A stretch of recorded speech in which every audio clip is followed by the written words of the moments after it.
Kalau kalian melihat warung kecil di pinggir jalan dengan lampu yang selalu menyala di tengah malam, lebih baik jangan berhenti di sana. Karena warung itu bukan tempat singgah, tapi tempat menjemput. Assalamualaikum teman-teman. Selamat datang kembali di channel ini, tempat di mana kita membahas kisah misteri yang mungkin pernah terjadi di sekitar kita. Sebelum kita mulai, jangan lupa dukung channel ini dengan like, komen, dan subscribe. Karena dukungan kalian akan membuat kisah seperti ini terus hadir, menemani malam kalian. Kisah ini bermula dari sebuah perjalanan bus malam di jalan lintas yang sepi dan sebuah warung yang seharusnya tidak pernah ada lagi. Malam itu, hujan turun pelan di sepanjang jalan lintas Sumatera. Bus yang kutumpangi melaju tanpa banyak suara, hanya deru mesin dan sesekali kilat di kejauhan. Sebagian penumpang sudah tertidur.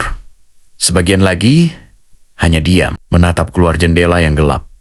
Aku sendiri tidak bisa tidur. Entah kenapa, malam itu terasa berbeda. Hampir tengah malam, bus tiba-tiba melambat. Dari kejauhan, terlihat sebuah warung kecil di pinggir jalan. Lampunya redup, tapi menyala terang di tengah gelap yang sunyi. Tidak ada rumah lain, tidak ada kendaraan lain. Hanya warung itu. Istirahat, teriak kernet. Beberapa penumpang langsung turun. Dan tanpa sadar, aku ikut turun. Tanah di sekitar warung becek karena hujan. Bau kopi bercampur dengan aroma tanah basah. Aku duduk di bangku kayu panjang, memesan kopi, tapi pemilik warung itu tidak menjawab. Dia hanya menatapku dengan wajah datar, tanpa ekspresi. Tangannya bergerak pelan, menuangkan kopi, tapi matanya tidak pernah lepas dari wajahku. Satu persatu, penumpang turun dari bus. Ada yang merokok, ada yang ke belakang warung, tapi suasana terasa aneh, terlalu sepi untuk tempat yang seharusnya ramai. Aku mulai memperhatikan, menghitung, ada sekitar 10 orang yang turun. Aku menyeruput kopi pelan, hangat, tapi anehnya, tidak ada rasa. Jam di tanganku berhenti, jarumnya diam. Aku menepuknya, tapi tetap tidak bergerak. Saat aku melihat ke arah warung, jam dinding di sana juga berhenti. Ayo, naik, teriak kernet. Satu persatu penumpang mulai kembali ke bus. Aku menghitung lagi. Hanya 6 orang. 4 orang hilang. Jantungku langsung berdegup kencang. Pak, yang tadi kemana?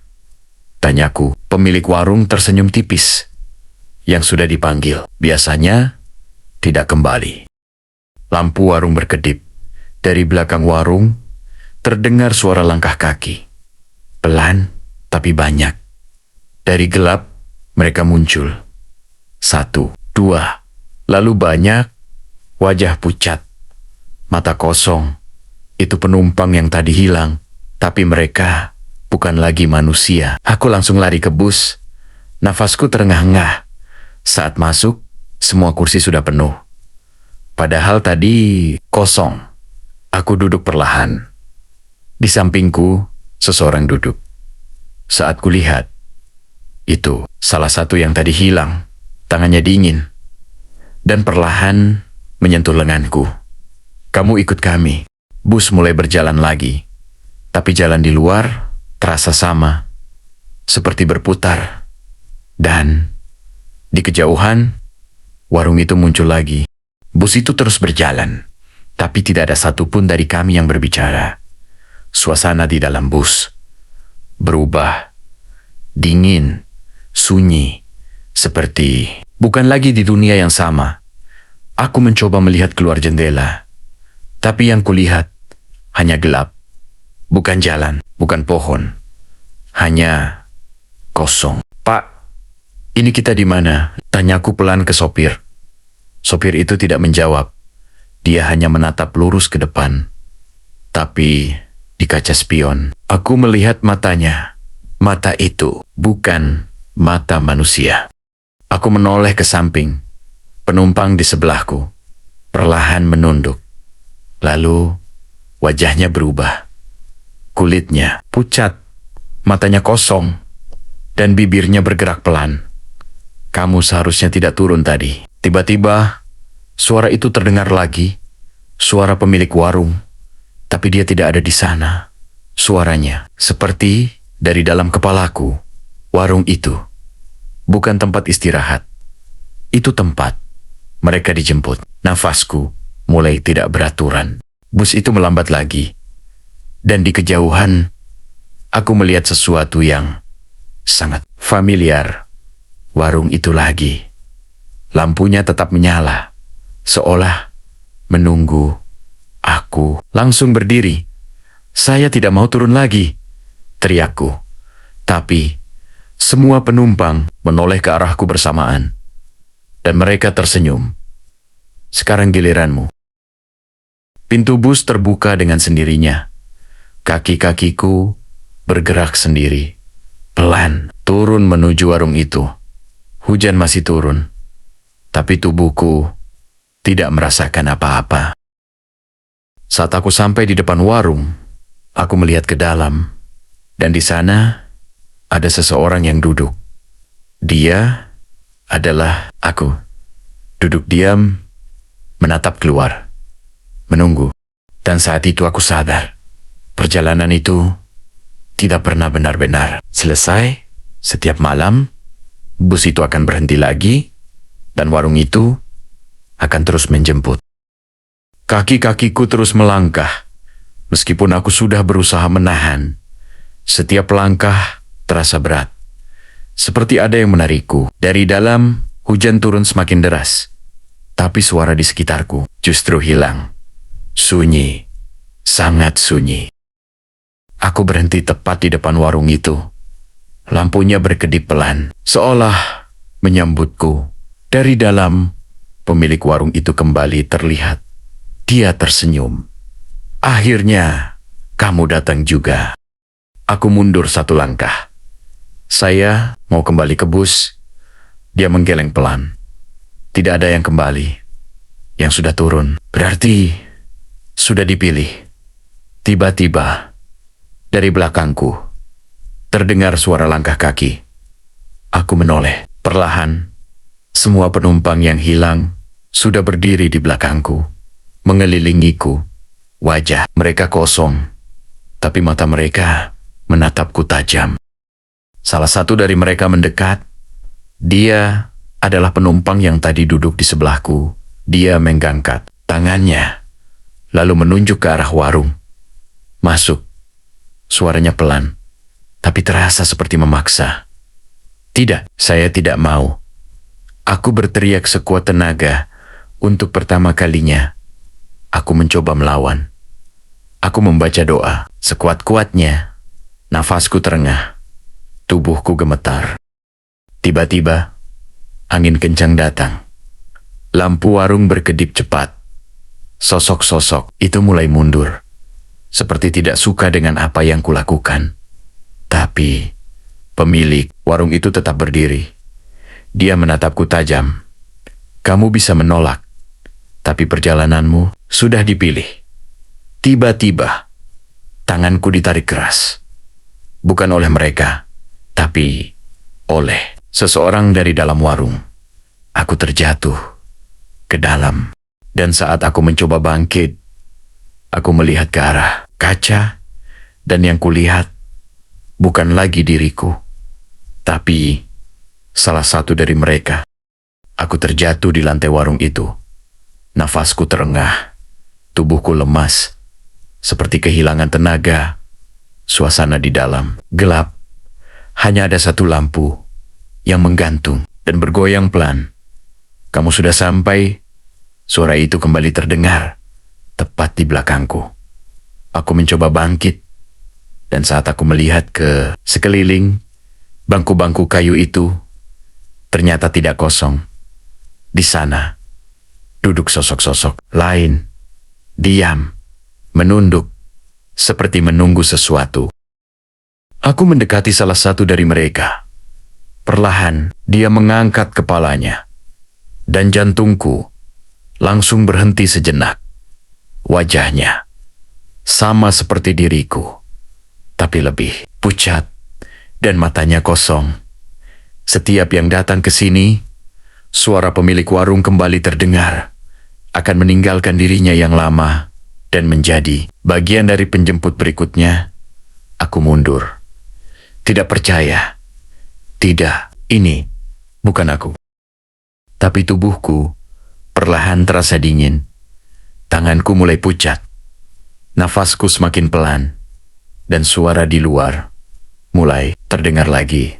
Suara bus berhenti. Pintu terbuka. Dan dari luar terdengar suara kernet. Istirahat, silakan turun. Aku berdiri, berjalan perlahan ke depan warung. Dan di sana, aku melihat penumpang baru turun dari bus. Wajah mereka sama seperti aku dulu, bingung. Tidak curiga. Aku mencoba berteriak, memperingatkan mereka. Tapi tidak ada suara yang keluar. Yang bisa kulakukan sekarang hanya duduk dan menunggu. Menunggu siapa yang akan dijemput berikutnya. Karena sekarang aku adalah bagian dari warung itu. Malam itu hujan kembali turun. Tidak terlalu deras, tapi cukup untuk membuat jalan terlihat kosong dan sunyi. Dari kejauhan, suara mesin bus terdengar lagi. Bus yang sama, perlahan, berhenti tepat di depan warung itu. Lampunya tetap menyala, seperti tidak pernah padam. Pintu bus terbuka. Seorang pria turun, usianya sekitar 30-an. Wajahnya lelah seperti habis perjalanan jauh. Dia melihat ke kanan, ke kiri, lalu matanya berhenti ke arah warung. Masih buka ya, gumamnya pelan. Dia berjalan mendekat. Dari dalam warung, aku melihat semuanya. Aku ingin berteriak, jangan masuk. Tapi seperti sebelumnya, tidak ada suara yang keluar. Tubuhku hanya diam, duduk, menunggu. Pria itu masuk. Permisi, katanya. Ada kopi. Pemilik warung itu tersenyum. Senyum yang sama, seperti saat aku pertama datang. Ada. Suaranya pelan, tapi terasa berat. Pria itu duduk, mengusap wajahnya. Sepi banget ya di sini. Tidak ada jawaban. Hanya suara sendok yang mengaduk gelas. Pelan, berulang. Aku melihat tangannya mulai gemetar. Nafasnya berubah. Dia melihat ke arahku. Bang, dari tadi abang di sini ya? Aku menatapnya. Dan tanpa sadar, bibirku tersenyum. Dalam hatiku, aku menolak. Jangan. Tapi tubuhku tidak lagi milikku. Aku berdiri perlahan, lalu berjalan mendekat ke pria itu. Aku berdiri tepat di depannya. Dia menatapku. Bingung. Bang, ini tempat apa sebenarnya? Aku membuka mulut. Dan akhirnya suara itu keluar. Tempat menjemput. Wajah pria itu langsung berubah. Maksudnya apa? Dia berdiri, mundur perlahan. Dari sudut warung, sosok-sosok lain mulai bangkit. Mereka berdiri satu persatu, mengelilinginya. Sama seperti yang pernah terjadi padaku. Tidak, tidak. Saya mau kembali ke bus. Dia berlari keluar. Tapi bus itu sudah tidak ada. Jalanan kembali gelap, sunyi. Dari dalam warung, aku melihatnya berdiri sendirian di luar, kebingungan, ketakutan. Sama seperti aku dulu. Pemilik warung itu berdiri di sampingku. Sekarang, kamu sudah mengerti. Aku tidak menjawab, hanya menatap keluar. Menunggu, karena sekarang aku bukan lagi penumpang. Aku adalah bagian dari mereka yang menjemput. Tapi ada satu hal yang belum aku pahami. siapa sebenarnya pemilik warung ini. Malam itu, untuk pertama kalinya, aku melihatnya tidak tersenyum. Dia berdiri di depan warung, menatap ke arah jalan kosong. Wajahnya berubah, bukan lagi seperti manusia biasa. Tiba-tiba, bayangan muncul di sekelilingku, seperti potongan kenangan, jalan yang sama, tapi ramai. Bus melaju kencang, hujan deras, dan kemudian suara benturan keras. Brak, bus itu hancur, banyak korban. Tidak semua selamat, dan di antara mereka ada satu orang, penjual warung di pinggir jalan. Dia bukan penyelamat. Dia yang pertama kali menunggu, arwahnya tidak pergi, tidak tenang. Dan sejak saat itu, dia membuat tempat ini, tempat untuk mengumpulkan mereka yang tersesat. Warung ini bukan sekadar tempat, tapi seperti pintu antara dunia hidup dan yang tidak kembali. Aku menatap ke arah pemilik warung itu. Jadi, semua ini karena kamu. Dia tersenyum lagi. Bukan, karena mereka tidak tahu jalan pulang. Aku terdiam, dan untuk pertama kalinya, aku tidak merasa takut, hanya pasrah. Karena sekarang aku tahu, tidak semua yang hilang, benar-benar ingin kembali. Dan sejak malam itu, aku mulai menyadari sesuatu. Setiap bus datang, tidak semua orang turun, tapi yang turun tidak pernah orang yang sama. Seolah mereka dipilih, bukan secara kebetulan, tapi karena ada sesuatu dalam diri mereka yang memang tidak ingin pulang. Dan aku hanya bagian kecil dari tempat itu. Teman-teman, dari cerita ini kita bisa belajar bahwa tidak semua perjalanan berakhir seperti yang kita harapkan. Kadang kita merasa masih punya waktu untuk pulang, untuk memperbaiki. Tapi kenyataannya, tidak semua orang diberi kesempatan itu. Karena itu, hati-hati dalam setiap langkah. Jangan sembarangan berhenti di tempat yang tidak kita kenal. Dan yang paling penting, jangan pernah lupa untuk selalu berdoa dan mendekatkan diri kepada Tuhan. Hati-hati dalam setiap perjalanan, karena tidak semua jalan membawa kita pulang. Kadang, kita hanya diberi satu kesempatan untuk memilih arah, dan ketika kita salah melangkah, mungkin tidak ada jalan kembali. Jangan tunggu nanti untuk berbuat baik. Jangan tunggu waktu luang untuk mendekat kepada Tuhan. Karena waktu tidak pernah memberi tanda. Dan kita tidak akan pernah tahu apakah langkah yang kita ambil hari ini adalah langkah pulang atau langkah terakhir. Karena di luar sana mungkin masih ada tempat yang bukan untuk singgah, tapi untuk menjemput. Terima kasih sudah menemani sampai akhir. Kalau kalian suka cerita seperti ini, jangan lupa dukung channel ini dengan like, komen, dan subscribe. Tulis di kolom komentar, kalian berani tidak berhenti di warung seperti itu, dan share ke teman kalian. Siapa tahu, mereka juga ingin merasakan cerita seperti ini. Dan kalau kalian pernah mengalami hal serupa, atau punya cerita yang lebih menyeramkan, tuliskan di kolom komentar. Siapa tahu cerita kalian akan jadi cerita berikutnya. Mohon maaf jika ada kata yang kurang berkenan. Wassalamualaikum warahmatullahi wabarakatuh. Dan ingat, tidak semua tempat singgah adalah tempat untuk kembali. Terima kasih sudah mendengarkan cerita ini sampai selesai. Mohon maaf jika ada kata yang kurang berkenan. Wassalamualaikum warahmatullahi wabarakatuh. Semoga kita semua selalu diberi keselamatan dalam setiap perjalanan.